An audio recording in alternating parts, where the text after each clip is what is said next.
Hello, and thank you for joining us on Dark FM Radio. We are currently on the air.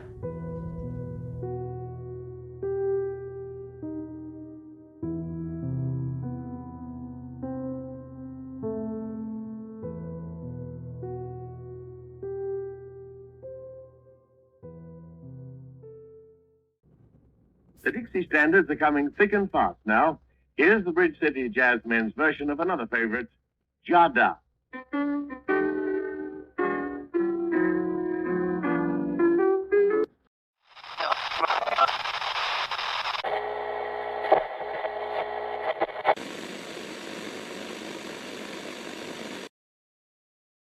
Hail you ghouls and goblins out there. You've tuned into Dark FM Radio. As always, I'm your host, James Blackbone. If you've listened in before, then you know what we do. But if you're new to the show, first of all, welcome. Here at Dark FM Radio, we tell stories. And not just any stories. First-hand accounts of unexplainable and creepy experiences. Anonymous emails and letters from regular people who claim to have witnessed or experienced something from either the supernatural, some kind of terrifying experience, or just something that just quite can't be explained. So, sit back, relax, turn out the lights, and join us.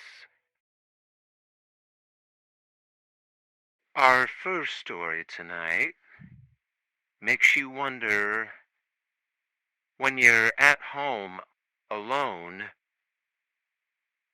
are you really alone? We'll call this first story Broken Hinge.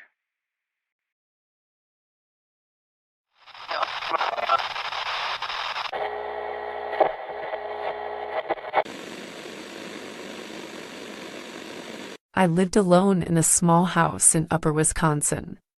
It's in a small community with a couple dozen houses in the area, but it's a few miles away from town. I'd been living in that same house for about 4 years, and for the most part, I hadn't had any issues. I liked not being in a busy area, than just having trees surrounding the community. I worked a normal 9-to-5 job though, which meant driving into town most days and getting home around 6. This all happened last year, and afterwards, I sold my house and moved closer to town, because the thought of it happening again still gives me chills. I woke up one morning at my usual time to get ready for work. I got dressed and made a bowl of cereal, then drove into town. At 5, I started the drive back home. The sun was setting, and by the time I pulled into my driveway, it was dark out. I headed inside and dropped my bag on the kitchen chair, then started searching through the pantry for something to eat for dinner. As I looked through the shelves, though, I noticed something odd. The box of cereal I had for breakfast wasn't where I remembered to have put it. Actually, it wasn't anywhere at all. I looked around the kitchen for a minute, just really confused and thinking that I was losing my mind. I got frustrated after a bit and gave up, making a quick dinner and trying to enjoy the rest of the night. At 10 o'clock, my eyes were getting really heavy, so I turned off the TV and stumbled into the kitchen to fill up my water bottle before bed. Then I went over to the back door to turn off the back porch lights. But just before I switched them off, I saw something far back at the edge of the yard. A figure standing among the trees just past the reach of the lights. I had no way to get a closer look, so I just stood there looking at them for a few seconds until I saw them walk away deeper into the forest. It was really strange and gave me chills, but I wasn't really sure what exactly even happened. I was more confused than anything. I switched off the lights and went to bed. In the morning, I got ready for work again and went downstairs. But When I opened the pantry, the box of cereal was there, the one that I thought had been missing. It was sitting right where I'd left it.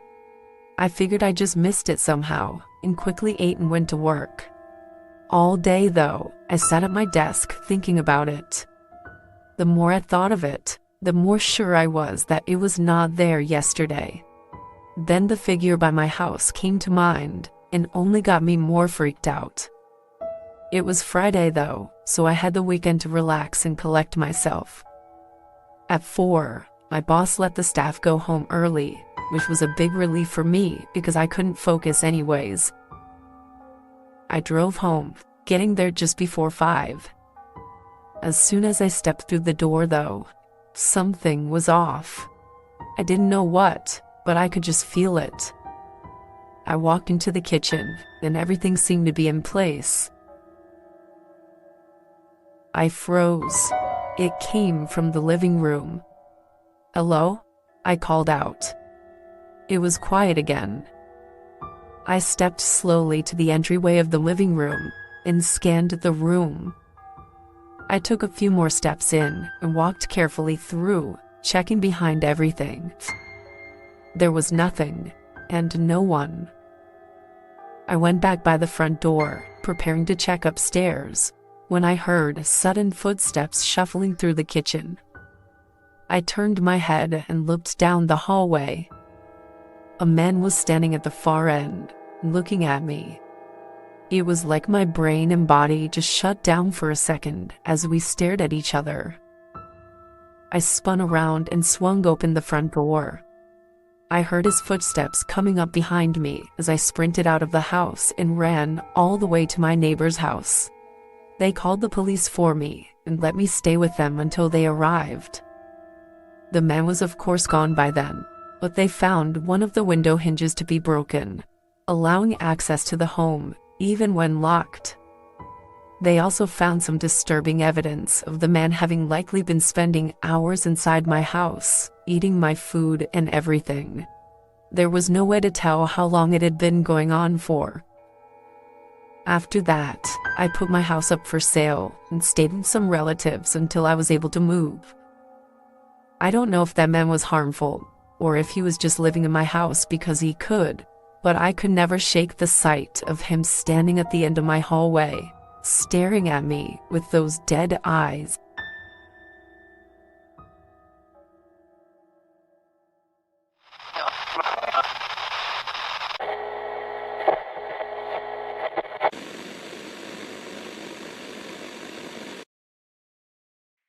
I don't blame her for selling the home and moving. To be honest, if it were me, I'd probably do the same after an experience like that. Our next story tonight is a good reminder that sometimes maybe it's best to just leave things where they lie. We'll call this story The Videotape.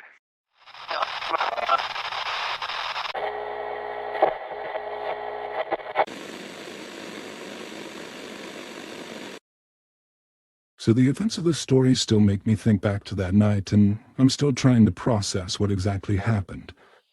The events that took place on the strange night were about 10 years ago from the moment I'm writing the story. My friends and I were 17 years old and spent most of our weekends with each other, a habit that started back in elementary school, playing video games and sleeping in each other's houses. All through middle school and high school, this was our weekend routine.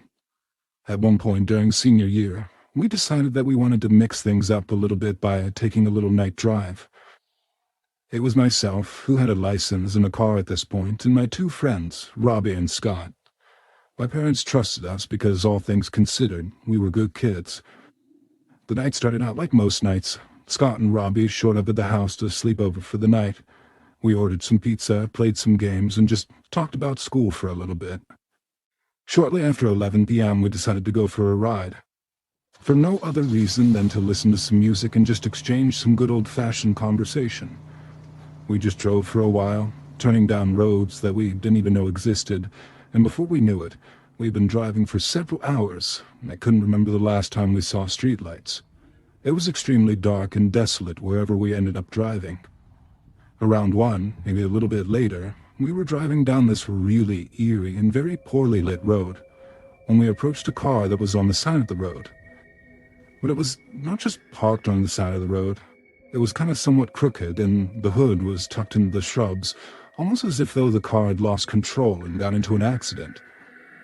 The red taillights were still giving off a soft glow on the road, and Robbie suggested that we look in case someone fell asleep at the wheel or something bad really happened. If someone had got into an accident, it would have taken hours for paramedics to find them if we didn't do something right now.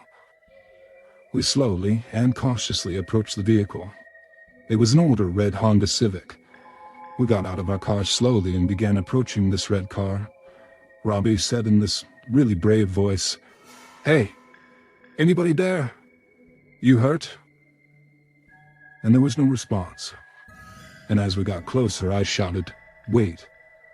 While we were walking over, I started to make out some type of figures in the back seat just sitting up.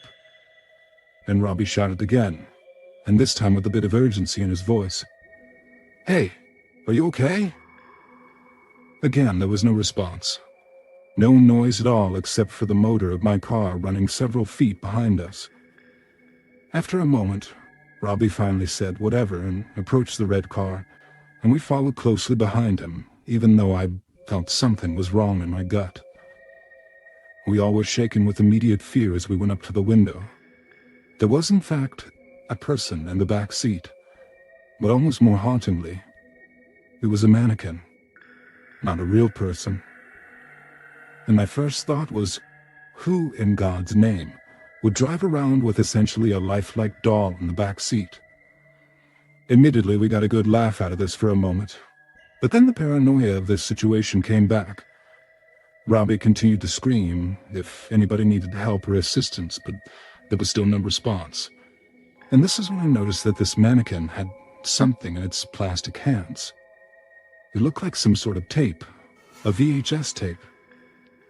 Without thinking, I took the tape, and I didn't even tell my friends until later that night. We decided to just call the police, which we should have done in the first place, and we reported this abandoned car. Copy on mineral therapy. Air Force 97. The police asked for the license plate number, and that's when we noticed that there was no license plate on the car. Whoever ditched this car either didn't have plates or took those plates with them, and all they left behind was that creepy mannequin with that old VHS tape. So we made our statement and told the cops the location of the car and left. Later that night, while we were talking about this incident and just how crazy it was, and that's when I told my friends about that tape that I took from the car. In a sort of shock and perhaps a bit upset that I didn't mention it before, they of course wanted to watch it right away. On the sticker in front of the tape was this plain white sticker that only just said, "Watch Me," written in black marker with very crudely drawn skull and bones. I had some pause, but decided that we had to watch it. Curiosity was getting the best out of all of us at this point, and I found my parents' old VHR in the crawl space and hooked it up to the TV. The tape began with about 5 seconds of a black screen and just the sound of a static tone. Then a man came on the screen with a beard and long hair. The quality of the tape was horrible. He stared into the camera, almost as if though he were staring right at us, and he wore a red flannel and sat at a table next to what appeared to be a workbench of some kind. He stared into the lens for 2 minutes straight without saying a single word. We watched the time, and it was the most unsettling 2 minutes of my entire life. And after those 2 minutes, he laughed, and then sort of morphed that laugh into a cry, all while staring directly into the lens, and finally said in this sort of low, monotoned voice, "This tape belongs to me, and I know you have it. I'll find it again, and you'll be sorry." He then followed this with another horrible laugh and cry combo. We then fast-forwarded the tape for several minutes, and nothing else was said other than a few laughs and just this strange man staring at the camera. And finally it just cut to black, and it ended. Now, after a bit of conversation about this situation, Being stupid kids, we decided not to give the tape to the police. I just kept it. And after all these years, the tape still sits in my bookcase. I'll never watch it again, and I never even really spoke about this event until now, writing it down. And I'm sure this is just some kind of stupid joke, but to us kids, this was burned into our brains for years. And I'm still kind of scarred by the mental images that I witnessed that night. Every time I see a man that resembles that man from the tape, even after all these years, I still get that pit-of-the-stomach type feeling. And I'm reminded of that fear and paranoia that I felt in that evening. Why did he have a mannequin in his back seat? Why did he crash his car? And why did he have a tape there?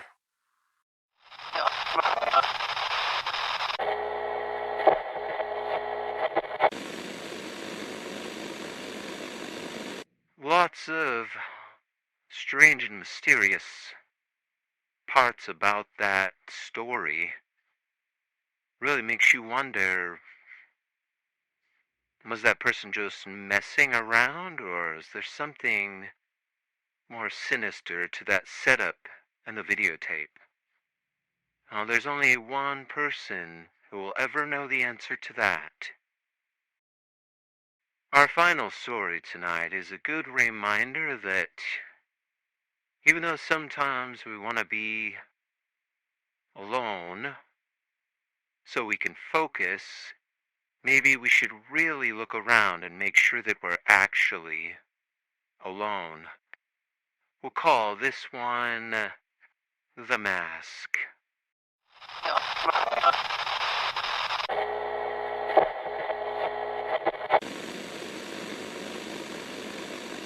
I always had a really hard time focusing when it came to schoolwork. I've had some traumatic experiences in my life, and as a result, it just makes me feel off. I can't focus at all when I'm home. Even when it's quiet, every little thing bothers me, and I feel like I just read the same line a million times. In my sophomore year of college, I started driving to a secluded location and doing all my readings for school. I didn't live far from the country, so it would only take me about 20 minutes to drive to a peaceful location. I found the peace and tranquility of nature to be soothing. I know it may sound crazy to some people that I would drive that far just to do homework, but I really had no choice. It ended up being the only way that I could concentrate on my work. When the end of my senior year was approaching, I started to freak out about one of my big exams. The exam was 40% of my final grade, and I needed at least a 75 on the exam to pass the course. I decided that I was going to spend the weekend before the exam studying, and that I was going to make my own little adventure out of the experience. Instead of going to my usual spot, I was going to travel to an area a few hours away, hike the beautiful trails, and find a nice quiet spot to study. I left first thing Saturday morning and arrived at my destination around 10 in the morning. I spent the early part of the day hiking until roughly 2 in the afternoon. I found this amazing spot near the top of a steep hill. It was a clearing that overlooked a bunch of trees. There were some rocks on top of the hill, and I was able to get comfortable with my books and computer. I started reading my textbook, and I thought that I could hear the sound of twigs snapping. Now, in my distracted brain, all I could concentrate on was the sound of the twigs. It was driving me crazy. I first thought that there was some sort of deer or chipmunk or something that was prancing around in the woods. I thought that I could go over and maybe scare the animal, and whatever it was would just flee further into the woods and away from me so I could focus. I made my way over to the edge of the tree line and shouted some nonsense noises to try to scare whatever it was. But I heard nothing. I made a sound again and clapped my hands together, and again I heard nothing. I stared intently through the thick trees, and I swear that I saw a silhouette of a person move, but I figured that my mind was playing tricks on me. I kept looking for a little while longer, and I realized that the noise had stopped. I thought to myself that whatever I did must have worked. I sat back down and started to read my textbook again, but now I couldn't concentrate because I couldn't help the feeling that something wasn't right. I flipped through the pages several times, and once I realized that I wasn't retaining anything, I decided to pack my things up and head back. I was fairly far away from where I parked anyway, so I figured it was time to walk back, and I would just find a spot to study that was closer to where I parked. When I walked over to the tree line, I paused instantly. Standing about 30 feet away, shrouded in the trees, was the backside of somebody. It appeared to be a man since the shoulders were so broad, but because the back was facing me, I couldn't be sure. They were dressed in all black, and it looked like they were wearing something on their face. I didn't move or say anything. I just stood there frozen and tried to calm down since I had a million thoughts flying through my head. It felt like an eternity, but in reality it was probably only seconds later, and the person turned abruptly, facing me. And I can't accurately express how much fear I felt in this moment. The mask was horrifying. I would guess that it was homemade since I had never seen a mask like this in my life. It appeared to be white, but also appeared to have a long snout hanging from the mask. It almost looked like a mask from one of those scenes in Beetlejuice, if anyone knows what I'm talking about, except somehow this was creepier in the moment. As I said, the mask was white and not skin-colored like in the movie. The eyes on the mask were jet black, and wild hair protruded from the mask. I think the hair was attached to the mask and not the person because it was sort of a mustard yellow color. The person started to hum, and I didn't notice it at first, and I didn't realize that it wasn't some melody. It was a really drawn-out hum, like a sort of groan coming from this person. And they started to step closer to me. I freak out. The clearing that I was on was not big, so in order to walk back to the trail, I would have to walk by this person.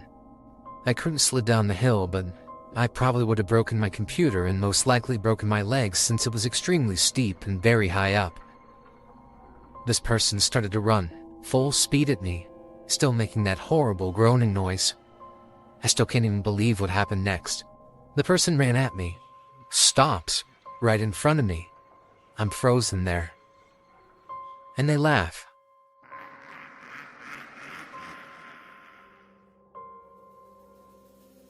And then they just start humming again, but didn't actually lay a single finger on me. Not wanting to know what was happening or taking any chances, I just ran as fast as I could around them. The entire time that I was running, I could hear this person seemingly trying to follow close behind me, still humming, but I didn't bother turning around. I finally made it to my car, and that person was no longer following me. I tried calling the police, but of course my phone service was pretty shoddy out there, and I drove several miles to the closest town. I called the police once I got there and reported what had happened. And I don't think they did anything since technically the person didn't do anything, other than just disturb me, and there were no other complaints. I have no idea what that freak was doing in the woods. I don't know if they were on something, playing some type of prank, or truly messed up enough to actually hurt someone. It seems unlikely that it was a prank since I didn't see anybody else in the woods, and it seemed like we were the only two humans in the area. I realized I shouldn't complain since I was unharmed in the incident, but the psychological trauma that I felt, it still sticks with me to this day. I'll never forget that terrible afternoon, and the memory of that horrible mask.